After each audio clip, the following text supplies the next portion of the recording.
A gente segue falando sobre o G7 porque a gente quer entender também a repercussão desse encontro nos Estados Unidos, né? A gente sabe que o Zelensky também foi para essa viagem em busca de munição, eles estão passando também por essa situação agora e acho que tiveram encontros também com os americanos em busca também de munição. Esse também é um dos temas, né? Bom dia.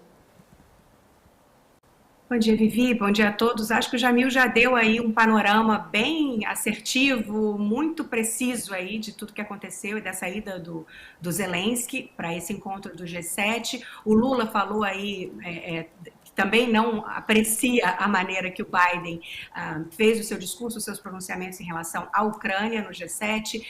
Disse que ele está indo para cima do presidente Vladimir Putin, o que não ajuda em nada na resolução do conflito. Falou que os países emergentes, como a gente ouviu aí também, a Índia, estavam tentando se articular por um processo de paz e não por um processo de guerra, mas que ninguém parece interessado em paz. Eu acho que o que a gente está vendo é exatamente isso. Nem o Zelensky, nem o Putin, nem as grandes lideranças do Ocidente parecem interessadas em um processo de paz.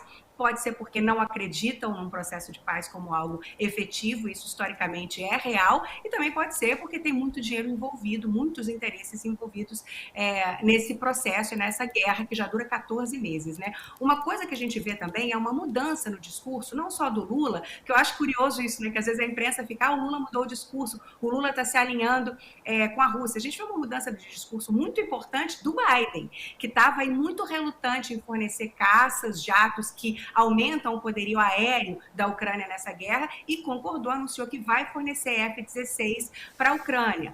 A gente vê o discurso do Biden, que é um discurso que não fala em nenhum momento em negociação, em conversa, em cessão de territórios, em nada disso. E o discurso do Zelensky, que pede mais dinheiro, mais armas, deixa claro que não vai concordar com nada que anexe qualquer pedaço do território ucraniano e por aí vai. Então, o que a gente tem é guerra. Agora, aconteceu uma coisa também importante nesse fim de semana, que é Bakhmut, que é uma cidade símbolo realmente dessa guerra, uma das primeiras ocupações russas e uma cidade que vem resistindo muito a essa ocupação. No fim de semana, o Putin anunciou o cercamento de Bakhmut e que foi negado pelo Zelensky no G7, disse não é bem isso, a nossa população ainda está lutando, mas mais tarde houve um pronunciamento aí das forças militares ucranianas sugerindo que é mais ou menos isso sim. E agorinha de manhã, o Washington Post trouxe uma reportagem falando que a Ucrânia, na verdade, está pressionando um cercamento de Bakhmut numa outra tentativa de fazer o que eles chamam de cercamento tático dessa região. Ou seja, tem uma guerra em ação. O Zelensky voar para o G7 não paralisa em nada o que está acontecendo em solo ucraniano.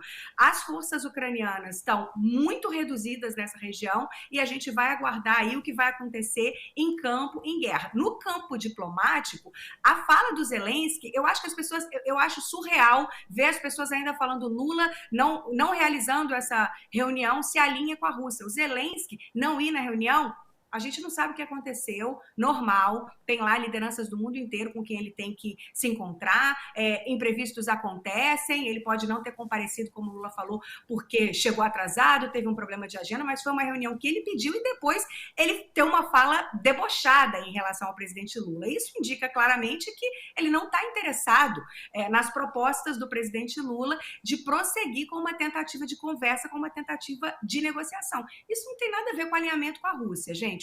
Né? O Lula está lá disponível, abre espaço na agenda, abre 3 lugares para essa conversa e a conversa não acontece. Então, a gente tem que ver o que vai acontecer. Do lado do Biden, o tom mudou também, escalou, não só os F-16, ele se comprometeu com uma ajuda militar de 375 milhões a mais para a Ucrânia, num momento em que os Estados Unidos estão discutindo o teto da dívida, estão discutindo se vão ou não dar calote. Daqui a alguns dias, os Estados Unidos podem ficar sem dinheiro para pagar as suas dívidas e pode ter que dar um calote, porque domesticamente é essa tragédia, e você vê o presidente Biden se comprometendo com esse apoio militar com a Ucrânia. Segundo o Kiel Institute World Economy, que é um instituto que está de olho aí acompanhando as cifras em relação ao apoio de países no mundo inteiro, à Ucrânia, o apoio dos Estados Unidos já passa de 75 bilhões de dólares. O Daily News trouxe um número ainda mais impressionante, 114 bilhões de dólares. Então você vê